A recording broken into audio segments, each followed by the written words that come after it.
आपल्या कॉलेजमधला दिन्या आसूनं मान हलवली. माझा जीव भांड्यात पडला.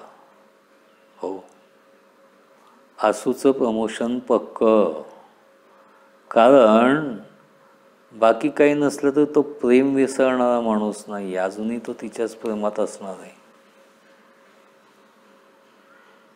कदाचित जनरीतीप्रमाणे त्यांनी लग्न केलेलं असेल, पण आसू सहवासात आली तर तो फार काळ टिकून नाही राहू शकणार.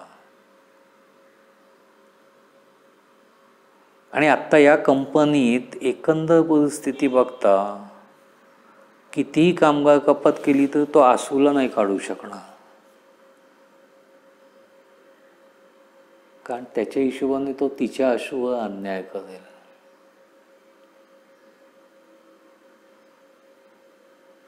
एक सेकंद माझ्या मनाला बरं वाटलं.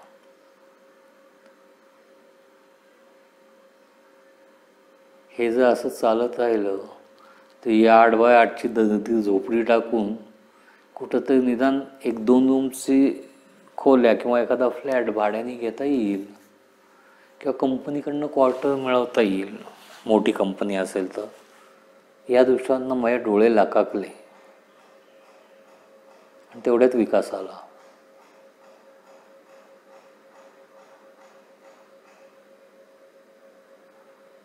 तोही हो नाही करता करता मॅकडवेलची खंबा घेऊन आलेला होता.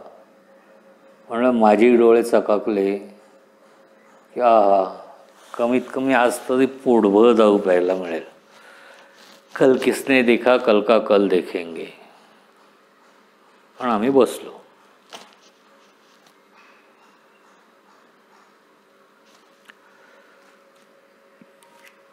शार्प 10 वाजता फाईल घेऊन मी हजर होते.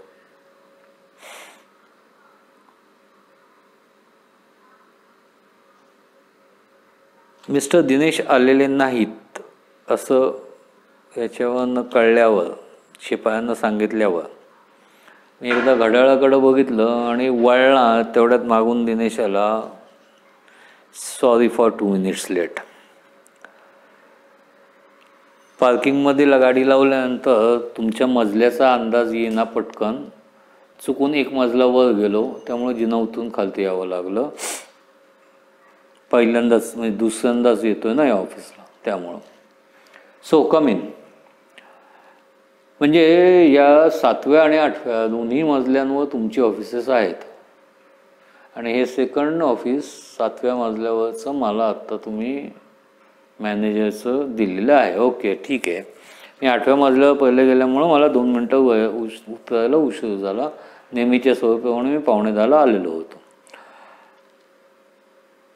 Sir, no need explanation.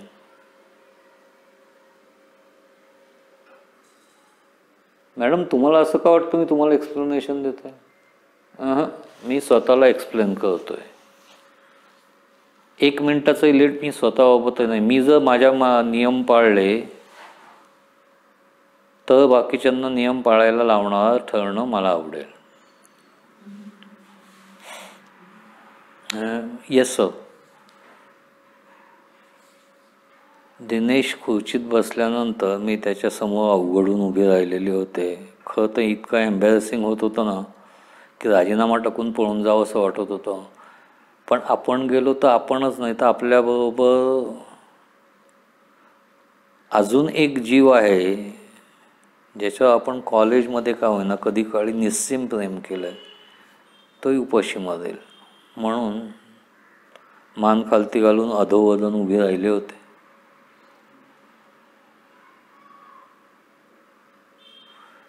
त्या पोझिशनला, त्या तिटकारायला 1 सेकंद वाटला. आई वडिलांनी जर समजा नीट मला समजावून सांगितलं असतं तर एवढी काही मी हट्टी नव्हते. कदाचित मी अमितचा नाद सोडला असता.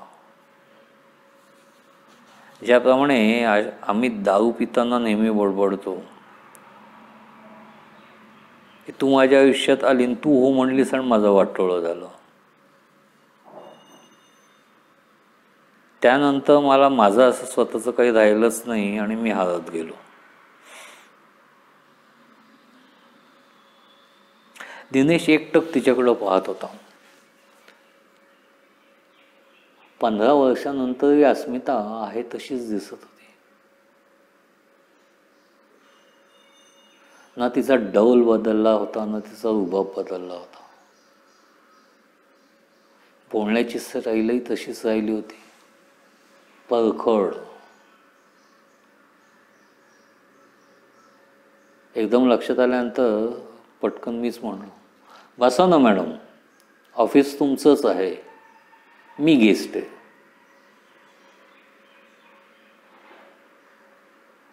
ती शांतपणे बसली, हातातल्या फायली समोरच्या टेबलावर ठेवल्या. सर कुठून सुरुवात करायची? एक सेकंद वाटलं तुझ्यापासूनच कर ना. का नाही म्हणलीस मला? एवढा वाईट होतो? हा, थोडा प्रॅक्टिकल होतो. तुझ्यात रमायचो तेवढाच अभ्यासातही रमायचो. स्वतःचे एम्स होते, स्वतःच्या टार्गेट्स होते. काहीतरी करायचं होतं, पण कुणाकरता? तुझ्याकरताच ना.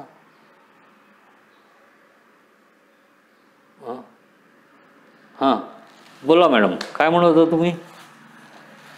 नाही, ते हे सुरुवात कुठून करायची विचार. नाही, तसं काही नाही, तुमच्या पद्धतीनं तुम्ही सुरू करा. मला वाटतं लास्ट 5 years बॅलन्स शीट्सपासून आपण सुरुवात केलेली जास्त बरी ठरेल.